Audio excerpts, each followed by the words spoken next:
கிருபையின் ஊழியம் குவைத். ஜாத்யாந்திர கருணாவே அவைத்தோடு ஆண்டவரே චිත්‍රවතක සංඝ பெற்றுக்கொள் மகளே. ලබා ගන්න. In the name of Jesus.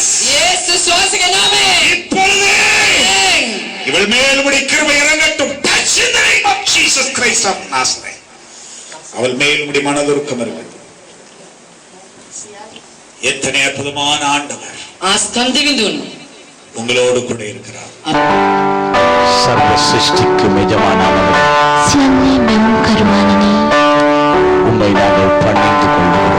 අපි වහන්සේගේ වෙඳ වැටෙන්නෙමු. இந்த மாலையிலும் சபை நடுவில் நீர் உலாவி வருவதற்காக நன்றி என்று சொல்லுகிறோம். මේ සෙන්දයාමේද සභා මැද සක්මන් කරන සතුටි. எங்களோடு இடைப்படைப்படியாய் நீர் காத்து நிற்பதற்காக நன்றி. අප සමග සහභාගී වෙන පිණිස බලා සිටින வல்லமையை காணும்படியாகவும் ඔබගේ බලය දකින පිණිස வல்லமையை ருசி பார்க்கும்படியாக ඔබගේ බලය රස කර බලන පිණිස உம்மை தேடி வந்து நிற்கிறோம். අපි ඔබ සොයා පැමිණ සිටින්නෙමු. நீர் மகிமைப்படுமாண்டவர், ඔබ මහිමයට පත් වූ நீர் மகிமைப்படும். ඔබ මහිමයට පත්වන්න.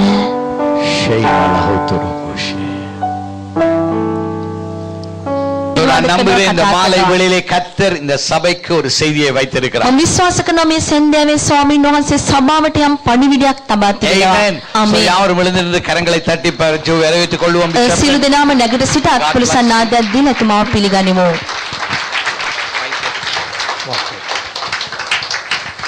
Hallelujah. Hallelujah. Hallelujah. Hallelujah. Hallelujah. Hallelujah. நோட்சாமா hallelujah. உணர்ந்துவேன் hallelujah. ஒரு ரெண்டு பேருக்கு இயேசு நல்லவர் அப்படி சொல்லி கை கொடுங்க பார்க்கட்டும். දෙදිනෙකුට යේසුස් වහන්සේ යහපත් කියලා අත දෙන්න. May be seated, may be seated. කරුණාකර වාඩි වෙන්න. May be seated please. I thank God for this great privilege to be with you, my people of God.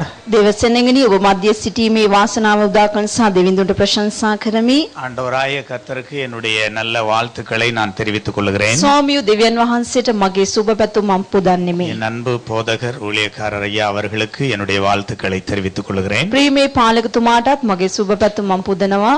முதலாவது என்னுடைய ஊழியத்தின் அழைப்பிலே நான் ஒரு சுவிசேஷகனாக அழைக்கப்பட்டேன்.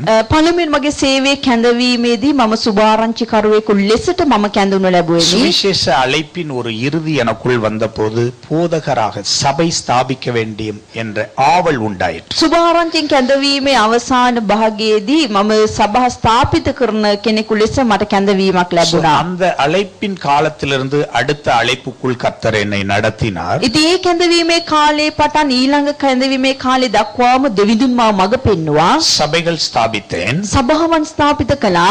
அந்த சபையின் ஊடாய் பல காரியங்களை கர்த்தர் எனக்கு கற்றுக் கொடுத்தார். ඒ සභාව තුළින් නොයෙකුත් දේවල් දෙවියන් වහන්සේ මට ඉගැන්නුවා. சபைகள் சில நேரங்களிலே வளர்ந்தது, சில நேரங்களிலே வளர்ச்சி இல்லாமல் போனது. සමහරක් අවස්ථාවේදී සභාවන් වර්ධනය වුණා, තවත් අවස්ථාවලදී සභාවන් වර්ධනය නොවී තිබුණා. முதல் சபை நான் ஆரம்பித்த போது 2 வருஷமா ஆத்மாவே இல்ல. පළමු වර සභාව ආරම්භ කරද්දී අවුරුදු 2ක්ම ආත්ම සිටියේ නැහැ.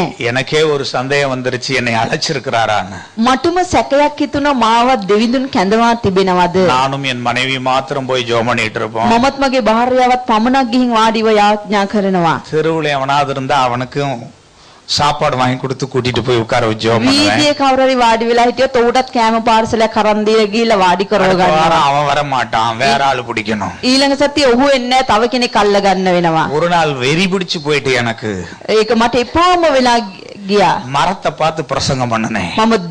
මම ගහක් දිහා බලලා දේශනා කළා. கல்லுகளை பார்த்து பேச ஆரம்பிச்சேன். ගල් දිස බලා කතා කරන්න ආරම්භ කළා.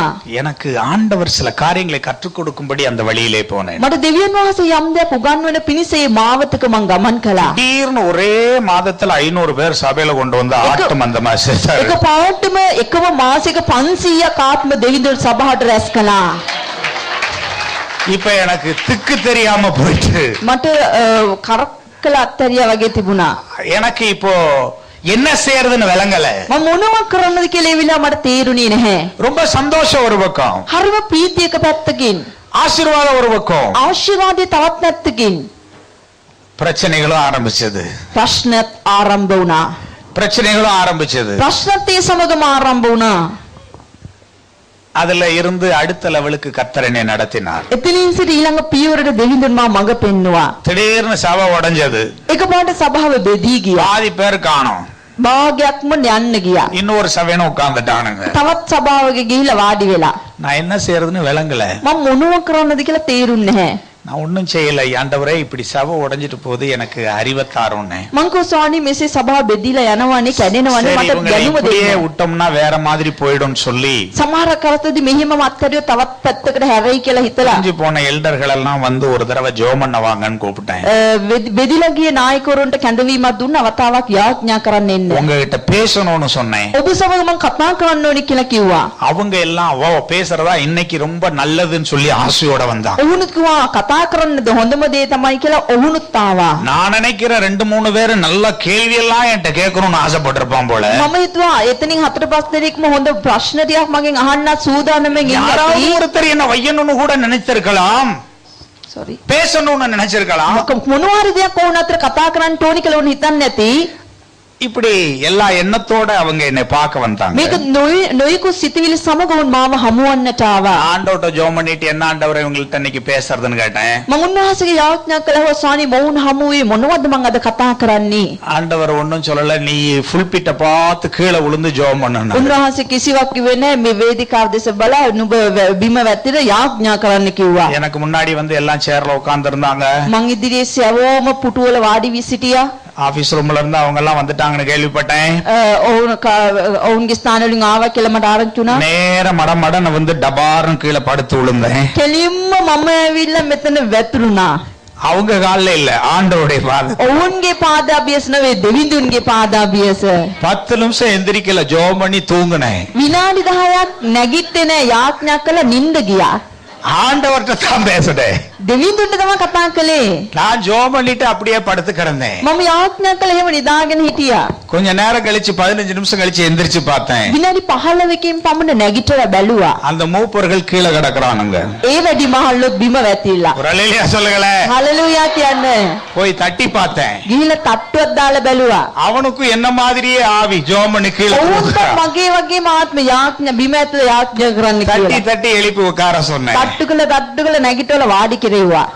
எல்லாரும் எந்திரிச்சு என்னை கட்டி பிடிச்சானு. සවුම නැගිටලා මාව වැඳගත්තා. ஒருத்தரும் ஒண்ணும் பேசல. කවුරුත් කිසිවක් කතා කළේ නැහැ.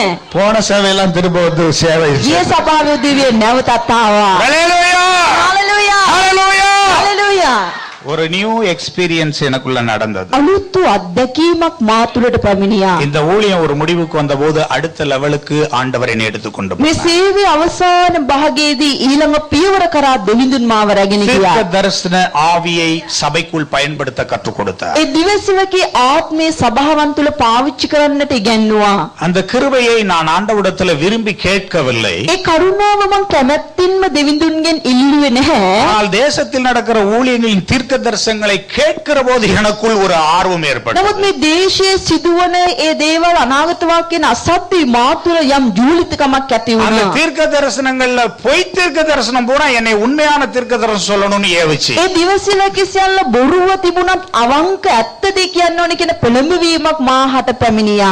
நான் ஒரு ஆள லண்டனுக்கு ஒரு தீர்க்கதரிசி அனுப்பி இருந்தேன். මම එක දිවසිවරයෙක්ව මම එංගලන්තයට යවුවා. அந்த டயத்துல அவர் போய் என் பேச்சை கேட்டு அந்த பெரிய பாஸ்டர் அவருக்கு வாய்ப்பு கொடுத்தார். ඒ කාලේදී මගේ වචනේ අහලා ඒ ලොකු පාලකතුමා ඔහුට අවස්ථාවක් දුන්නා. அப்பொழுது அவர் ஒரு நல்ல தீர்க்கதரிசி இந்தியாவிலே. ඔහු ඉන්දියාවේ හොඳ දිවසිවරයෙක්. அவர் உடனே அங்கே போய் ஜெபிக்க போகிற போது ஒரு தீர்க்க தரிசனத்தை சொன்னார். ඔහු එතන ගිහලා යාඥා කරන්න පෙළඹෙද්දී ඒක අනාගත වාක්‍යයක් කිව්වලු. ஒரு சகோதரிக்காக அவர் ஜெபிக்க அவளுக்கு முன்னாடி சகோதரி நின்று கொண்டிருக்கிறாள். ඔහු ඉදිරියේ සහෝදරියක් සිටගෙන සිටියලු යාඥා කරන්න ගියා. அவள் ஒரு கைப்பிள்ளையை, ஒரு சின்ன குழந்தையை கையிலே, பெண் குழந்தையை வைத்துக் கொண்டு ஜெபிக்க வந்திருக்கிறாள். ඒ කුඩා ගැහැණු දරුවෙක් අතින් අල්ලාගෙන තමයි මේ පාලකතුමා ඉදිරියට ආවේ යාඥා இந்த කරන්නට. தீர்க்கதரிசியின் இடத்துல ஜெபிப்பதற்காக வரிசையா ஜனங்கள் இருக்கிறார்கள். මේ දිවසිවරයට කියා යාඥා කරගන්නට පොලිමට සෙනඟ සිටිනවා. அவள் தன்னுடைய கணவரை எப்படியாவது சேர்த்து வைக்க வேண்டும் என்று இவளிடத்தில் ஜெபம் பண்ணி අය கொண்டிருக்கிறார். තමගේ සැමියාව එක් කරන්නට ඕනේ අය සමග කියලා මම යාඥාවෙන් ඉල්ලගෙන තිබෙනවා. அடுத்தபடியாக இன்னும் ஒரு ஆண் மகன் திடீர்னு ஜெபம் பண்ண அவர் ஒரு பையனை கூட்டிட்டு வந்திருக்கிறார். ඊළඟට එයා අනිත් පැත්තෙන් තව පිරිමි කෙනෙක් ඇවිල්ලා කුඩා කුඩා පිරිමි දරුවෙක් අල්ලගෙන යාඥා කරන්නට ආවලු. ஊழியக்காரர் தலையை கை வைத்து இவர்களை குடும்பத்தோடு ஆசீர்வதியும் என்று சொல்லிவிட்டார். ඒ පාලකයා දෙන්නගේ අතනවා ඔළුවට මත තබා මේ පවුලටම ආශිර්වාද කරන්න உடனே කියලා. போதகர் வந்து இந்த சகோதரனுடைய தலையில இருக்கிற கையை எடுத்து பார்த்தார். එකමාට පාලතුමා ඇවිල්ලා මේ සහෝදරයාගේ ඔළුවේ මේ පාලතුමාගේ අත අහක් කළාලු. ஆனால் ஜெபித்துக் கொண்டிருந்த பாஸ்டர் விடாப்பிடி ஆண்டவரே இவர்களை கணவன் மனைவி ஆசீர்வாதம் ஜெபம் නමුත් பண்ணி ඒ යාඥා කරන පාලතුමා නම් අත ගන්නෙම නැතුව තද්දින්ම තියලා ස්වාමිනේ මේ පවුලට ආශිර්වාද කරන්නව කිව්වලු. லண்டன்ல இருந்து பிஷப் தலபால் எங்கே என்று போன் வந்தது. சில விளக்கு பிஷப் தனபால் எங்கேன்னு லண்டன்ல இருந்து போன் வந்துச்சு. ලන්ඩන් එකෙන් කෝල් එකක් ආවා බිෂප් ධනපාල් කොහෙද කියලා. உன்னை கொல்ல போறேயான்னார். මම නුඹ මරා දමනවාදෙන් කිව්වා. தீர்க்கதரிசி கள்ளத்தனம் அடி போட்டுட்டு உன்னை கொல்ல போறேன்னார். ඉරේචවරෙක් කියලා හොර මිනිහෙක් ඒ නිසා මම නුඹ මරා දමනවා කිව්වා. என்ன நடந்தது என்ன? කුමක්ද සිදු වුනේ කියලා ඇසුවා. இப்படி நடந்து போச்சு. මේ වගේ දෙයක් සිදු වුණානේ. ஆண்டவரே என்ன மன்னியும். ස්වාමිනී මට කමාවන්න.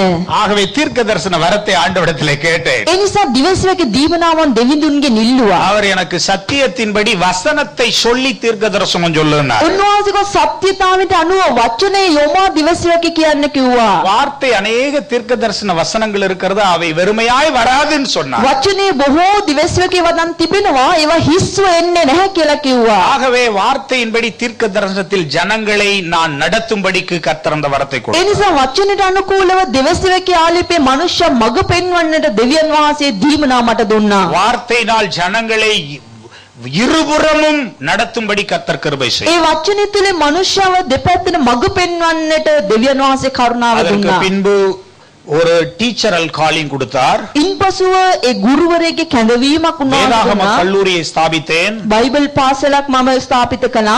2000க்கும் மேற்பட்ட மாணவர்கள் பயிற்சி பெற்று ஊழியக்காரர்களாக ශිෂ්‍ය இருக்கிறார்கள். ශිෂ්‍යාවන් 2000කටත් වඩා அதிக පුහුණු වෙලා දැන් සේවයේ அநேக නිරතව සිටිනවා. அப்போஸ்தலர்களை உருவாக்க கர்த்தர் கிருபை செய்தார். බොහෝ අපොස්තලවරුන් බිහි කරන්න දෙවිඳුන් කරුණාව දුන්නා. அதற்கு பின்பு ஒரு அப்போஸ்தலிக் ஆர்டினேஷன் எனக்கு வந்தது. ඉන්පසු අපොස්තලික ආලේපයක් මා කරා පැමිණියා. ஒரு சபையின் கண்காணியாக ஜஸ்ட் லைக் பிஷப்பாக இன்று நடந்து දැන් கொண்டிருக்கிறேன். සභාවක් මම බිෂප් කෙනෙක් ලෙස ඒ මුලින් සිට මම මඟ පෙන්වමින් என்னுடைய පැමිණෙනවා. ஊழியத்தின் அனுபவங்கள் ஒவ்வொன்றும் கர்த்தரால் நடத்தப்பட்டு வந்தன. මගේ සීලේ සියලුම අත්දැකීම් දෙවිඳුන් විසින් මඟ පෙන්වනු ஆகவே ලැබුණා. திருச்சபை என்று சொல்லும்போது திருச்சபைக்கு ஏற்ற தேவ செய்தியை உங்களுக்கு கண்டிப்பாய் தருவார். ඒ නිසා සභාවක් කියද්දී සභාවට යුතු දේව පණිවිඩය ඔබට අනිවාර්යයෙන්ම ලබා දෙනවා.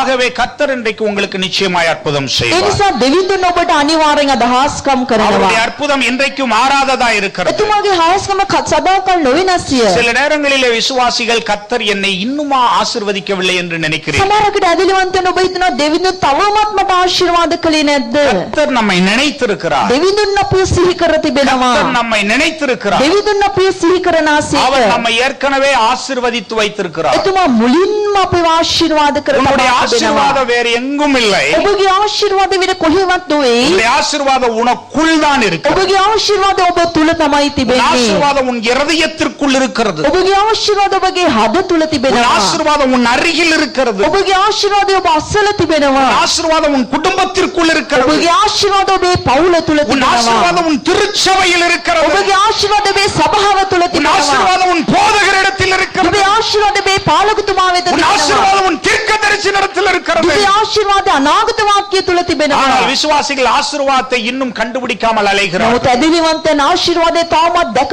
නොදැක වුන් ගමන් කරන්නෝය. கர்த்தரனை நினைக்கவில்லை என்று அழுகிறார்கள். තවමත් දෙවිඳුන් මාව සිහි කළේ නැහැ කියලා හඬා ஆண்டவரே, ஏன் වැළපෙනවා. எனக்கு இந்த நிலைமை என்று கதறுகிறீர்கள்? ස්වාමීනි ඇයි මට මේ තත්ත්වයක් කියලා ඔබ හඬා වැළපෙනවා. ஆண்டவரே, என் ஆசீர்வாதத்தை பார்க்க முடியவில்லை என்று ස්වාමීනි அழுகிறீர்கள். මගේ ආශිර්වාදය මට දකින්න නැහැනේ කියලා ඔබ හඬා சில වැළපෙනවා. நேரங்களிலே உங்களுடைய இந்த வார்த்தையானது ஆண்டவரை துக்கப்படுத்துகிறது என்று நான் සමහරට ඔබගේ நினைக்கிறேன். මුවින් පිටවෙන මේ වචනේ මං හිතනවා දෙවිඳුන්ව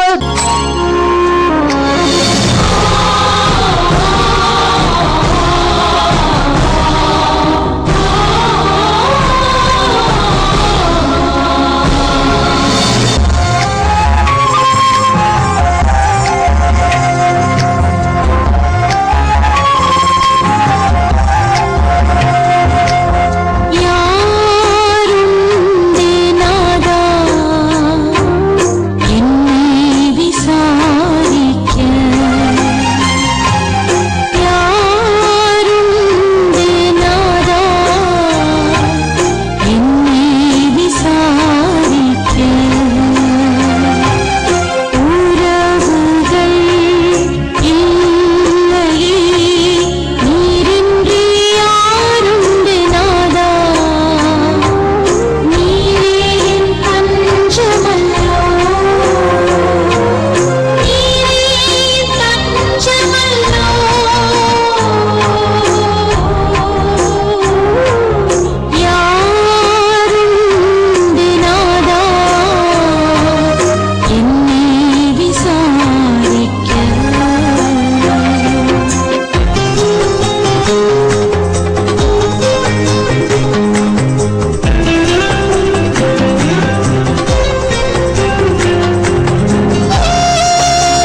சகோதர சகோதரிகளே, இப்பொழுது கண்ட இந்த சகோதரனுடைய பெயர் பெரியசாமி, 57 வயது.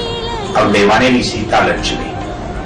இந்த சகோதரன் தென்னை மரத்திலிருந்து கீழே விழுந்து அவருடைய இடுப்புக்கு கீழ் முற்றிலும் செயலற்று போய்விட்டது. கிட்டத்தட்ட 8 வருட காலம் அவர் படுக்கையில் இப்படியாக இருந்து கொண்டிருக்கிறார். இந்த சகோதரனுடைய மனைவி என்னை சந்தித்து அவருடைய நிலைமைகளை எடுத்து சொன்ன போது உள்ளம் உடைந்தேன். வேதம் சொல்லுகிறது, நீதிமொழிகள் 19ஆம் அதிகாரம் 17வது வசனம், ஏழைக்கு இறங்குகிறவன் கர்த்தருக்கு கடன் கொடுக்கிறான், அவன் கொடுத்ததை அவர் திரும்ப கொடுப்பார். என் அன்புக்குரியவர்களே, இந்த தெய்வீக நேரம் தொலைக்காட்சியின் மூலமாக தெய்வீக கரம் என்ற அமைப்பின் மூலம் ஒரு கஷ்டப்படுகிற இப்படிப்பட்ட மக்களை நாங்கள் இலவசமாக இந்த தொலைக்காட்சியில் ஒவ்வொரு முறையும் அறிமுகப்படுத்துகிறோம். ஒருவேளை உங்கள் உள்ளம் மனதிறங்கி இவர்கள் உதவி செய்ய நீங்கள் முன்வந்தால் அவர்களுக்கு நீங்கள் தயவாக உதவி செய்யுங்கள். உங்களுடைய அன்பின் கரத்தை நீட்டுங்கள். இந்த சகோதரி இந்த மகனை தூக்கி நிறுத்துவதும் திரும்ப தூக்கி படுக்கையில் படுக்கையில் வைப்பதும் தொடர்ந்து அவருக்குரிய சகல வேலைகளை செய்வதும் இந்த ஒரே ஒரு சகோதரி அவருடைய மனைவி தான். வேறு யாரும் இதை செய்வதற்கு இல்லை. ஆகவே அவர்களும் வேலைக்கு போக முடியாமல் கஷ்டப்பட்டுக் கொண்டிருக்கிறார்கள். எங்கள் தெய்வீக கரத்தின் மூலமாய் அறிமுகம் செய்கிற இந்த குடும்பத்தை நீங்கள் தாங்குவதற்கு, அவர்களுக்கு மாதாந்தோறும் அவருடைய உணவு மற்ற காரியங்களை சந்திப்பதற்கு முன்வந்தால் நிச்சயமாக உங்களை நாங்கள் வரவேற்கிறோம். நீங்கள் செய்கிற இந்த உதவிக்கு இறைவன் உங்களுக்கு இரட்டிப்பான மடங்கு பலன் தருவான். நீங்கள் செய்ய விரும்புகிறீர்களா? உங்களுக்கு ஆசையாக இருக்கும் என்று சொன்னார், உள்ளத்தில் ஏவப்படுவீர்கள் என்று சொன்னார், இந்த குடும்பத்தை நீங்கள் நினைத்து உங்கள் தெய்வ கரத்தை அவர்களுக்கு நேராய் நீட்டுங்கள். உங்களுக்கு இறைவனுடைய ஆசீர்வாதம் உண்டாகும். இதை குறித்து அறிய விரும்பினால் எங்கள் முகவரிக்கு நீங்கள் தொடர்பு கொள்ளுங்கள். அல்லது உங்களுடைய காசோலை, டிடி ஆகியவற்றை நீங்கள் தயவாக நீங்கள் அனுப்பி கொடுக்கலாம். அதன் மூலமாக இந்த உதவி அவர்களுக்கு கண்டிப்பாக கிடைக்கும். உங்களுடைய உதவிக்கு நாங்கள் ரசீதை அனுப்பி வைக்கிறோம். தேவ கிருபை உங்களை ஆசீர்வதிப்பதாக. ஆமென். இந்த தொலைக்காட்சியை பார்த்துக் கொண்டிருக்கிற என் அன்பு நேயர்களே, ஆண்டவர் இயேசு கிறிஸ்துவின் இணை நாமத்தில் உங்களை நான் வாழ்த்தி வரவேற்கிறேன். விசேஷமாக கடன் பட்டு குடும்பம் சீரழிந்து கொண்டிருக்கிற எண்ணற்ற மக்களின் அழைப்புகளை நான் கேட்டு, என்னிடத்தில் ஜெப குறிப்புகளை கேட்டு நான் அதிர்ச்சி அடைந்தேன். கடன் நிமித்தமாக கண்ணீர் விடித்து குடும்பத்தை அழித்துக் கொண்டிருக்கிற இந்த மாபெரும் பொல்லாத பயங்கரமான போராட்டத்தில் இயேசு உங்களுக்கு விடுதலை கொடுக்க போகிறார். ஆகவே எனக்கு அநேகர் கடன் பிரச்சனைக்காக ஜெபிக்கும்படி கேட்டுக்கொண்டார்கள். வீடு கட்டுவதில் வாங்கின கடன் திரும்ப கட்ட முடியவில்லையா? தொழிலுக்கு வாங்கின கடன் திரும்ப கட்ட முடியவில்லையா? பிள்ளைகளின் படிப்புக்காக வாங்கின கடன் திரும்ப கட்ட முடியவில்லையா? திருமண காரியத்திற்காக வாங்கின கடன் கட்ட முடியவில்லையா? மற்றும் சில குடும்ப தேவைகளுக்காக வாங்கின கடன்கள் எல்லாம் கட்ட முடியாமல் அவமானத்தையும் நிந்தையும் சகித்துக் கொண்டு சமாதானம் இல்லாமல் ஓடி தவிக்கிறீர்களா? கவலைப்பட வேண்டாம். உங்களுக்காக நான் ஆண்டவரிடத்தில் நான் ஜெபித்து, கர்த்தரிடத்திலே கடன்பட்டவர்களுக்காக நான் ஜெபித்த போது ஆண்டவர் சொன்னார், என் பிள்ளைகளை நான் ஆசீர்வதிக்க விரும்புகிறேன். கர்த்தரின் ஆசீர்வாதம் ஐஸ்வர்யத்தை அளவில்லாமல் கொடுக்கும், அதனோடு அவர் வேதனை கூட்ட மாட்டார் என்று வேதம் சொல்லியிருக்கிறது. ஆம் அன்பானவர்களே, ஆகவே நீங்கள் இந்த பிரச்சனையிலிருந்து விடுதலை பெற வேண்டுமானால் உங்களுக்கு நான் ஆண்டவர் எனக்கு கொடுத்த ஒரு திட்டத்தை நான் அறிமுகம் செய்ய விரும்புகிறேன். ஏழைக்கு இறங்குகிறவன் இறைவனுக்கே கடன் கொடுக்கிறான் என்று, அவன் கொடுத்ததை அவர் திரும்ப கொடுப்பார் என்று நீதிமொழிகள் 19ஆம் அதிகாரம் 17வது வசனத்தில் அருள்நாதர் இயேசு கிறிஸ்து வாக்கு கொடுத்திருக்கிறார். இதை நீங்கள் நம்ப வேண்டும். ஏழைக்கு நீங்கள் இறங்க வேண்டும். அப்பொழுது நீங்கள் இறைவனுக்கே கடன் கொடுக்கிறீர்கள். இதுவரைக்கு கடன் நீங்கள் வாங்கினீர்கள், இப்பொழுது நீங்கள் கொடுக்க போகிறீர்கள். நீங்கள் ஆண்டவருக்கு கடன் கொடுக்கிறவர்களாக உங்களை அவர் மாற்றுவார். அப்படி நீங்கள் ஆண்டவருக்கு கடன் கொடுத்தால் அவர் உண்மை உள்ளவர், திரும்ப உங்கள் கடனை கொடுப்பார். திரும்ப உங்கள் கடனை கண்டிப்பாய் கட்டி தீர்ப்பார். ஆம் அன்பானவர்களே, அவர் அப்படியே செய்வார். நீங்கள் செய்ய வேண்டியது என்ன தெரியுமா? இன்றைக்கு எங்களோடு தொடர்பு கொண்டு இந்த விளம்பரத்திலே கீழே வருகிற தொலைபேசி எண்ணுக்கு நீங்கள் தொடர்பு கொண்டு உங்கள் முகவரியை எங்களுக்கு அனுப்பினால் உடனடியாக உங்களுக்கு நாங்கள் இந்த திட்டத்தை குறித்து அறிமுகம் செய்கிறோம். இதில் குடும்பத்தோடு நீங்கள் பங்காளர்களாக இணைந்து கொள்ளும் போது உங்கள் பெயரை, உங்கள் முகவரியும், எதற்காக கடன்பட்டது என்பதையும் நீங்கள் எழுதி எங்களுக்கு தெரியப்படுத்தும் பொழுது அதை நாங்கள் கர்த்தரின் சமூகத்தில் வைத்து ஏறாவும் பகலும் உங்களுக்காக ஜெபிக்க போகிறோம். கர்த்தர் ஜெபத்தை கேட்டு தம்முடைய வசனத்தில் சொன்னது உண்மையானா உங்களை அவர் ஆசீர்வதிப்பார். நீங்கள் செய்ய வேண்டியது என்ன தெரியுமா? உடனடியாக எங்கள் தொலைபேசிக்கு தொடர்பு கொண்டு இந்த ஃபார்மை நீங்கள் வாங்கிக் கொள்ளுங்கள். தோடு கூட இந்த திட்டத்தில் பங்காளராய் சேர்வதற்குரிய முழு விவரங்களையும் நாங்கள் உங்களுக்கு அனுப்பி வைக்கிறோம். அதில் நீங்கள் பெற்றுக்கொண்டு விசேஷமாய் கர்த்தர் உங்கள் ஆவியிலே ஏவினால் நீங்கள் உங்கள் நன்கொடைகளையும் கூட செலுத்தி இதில் பெயர் பதிவு செய்து கொண்டு ஆசீர்வாதத்தை பெற்றுக் கொள்ளுங்கள். அருள்நாதர் இயேசு கிறிஸ்துவின் கிருபை உங்களை அற்புதமாய் ஆசீர்வதிக்கும். இப்பொழுது உங்களுக்காய் ஜெபிக்க போகிறேன். ஆண்டவரே, இந்த தொலைக்காட்சியை பார்த்துக் கொண்டிருக்கிறேன் உம்முடைய பிள்ளைகளுக்காக நான் ஜெபிக்கிறேன் சுவாமி. உம்முடைய மனதுருக்கம் இப்பொழுது இந்த ஏழைக்கு இறங்குகிறவன் இறைவனுக்கு கடனளிக்கிறான் என்ற திட்டத்திலே உம்முடைய பிள்ளைகள் பங்காளர்களாய் சேர்ந்து கொள்ளும்படி வசனத்தின்படி இந்த பிள்ளைகளை நீர் ஆசீர்வதிப்பீராக. கர்த்தரின் ஆசீர்வாதம் ஐஸ்வர்யத்தை தரும் என்று சொன்னீர். இதோ கடன்பட்ட ஒவ்வொரு உள்ளங்களும் இப்பொழுது திடப்படுத்தப்படுவதாக. கடன்கள் மாறட்டும். கர்த்தர் அவருடைய வட்டி கடன்கள் எல்லாம் இல்லாமலாக்குவீராக. ஆமாப்பா, இப்படி செய்ய போவதற்காக ஸ்தோத்திரம். பங்காளர்களாய் இணைய விரும்புகிற அநேக பிள்ளைகள் இந்த தொலைக்காட்சியை பார்த்துக் கொண்டிருக்கிறார். அவர்கள் மேலும் உடைய மனதுருக்கம் கண்டிப்பாய் கடந்து வருவதாக. இவர்களுக்கு நான் விசேஷமாக வியாதிக்காய் அல்ல, கடன் பிரச்சனைக்காக நான் ஜெபிக்கிறேன். அவைகள் மாறட்டும். இவர்கள் கர்த்தருக்கு கடன் கொடுக்கிறவர்களாக மாறி மற்றவர்களுக்கு இவர்கள் கொடுக்கிறவர்களாகவே மாற்றுவீராக. ஆசீர்வதியும் ஆசீர்வதியும். இயேசு கிறிஸ்துவின் நாமத்தில் ஜெபிக்கிறோம் நல்ல பிதாவே. ஆமென், ஆமென்.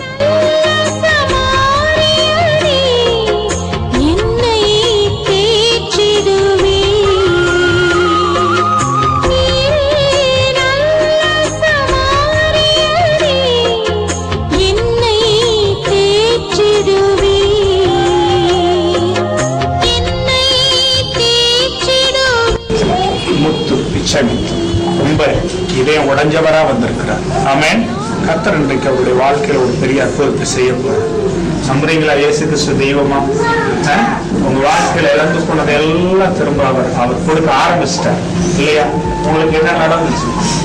அன்னைக்கு நான் மட்டும் ரொம்ப அழுதுச்சவங்க. எங்க மகளை போட்டு ரொம்ப ஒருத்தர்கிட்ட கடன் வாங்கிட்டோம்.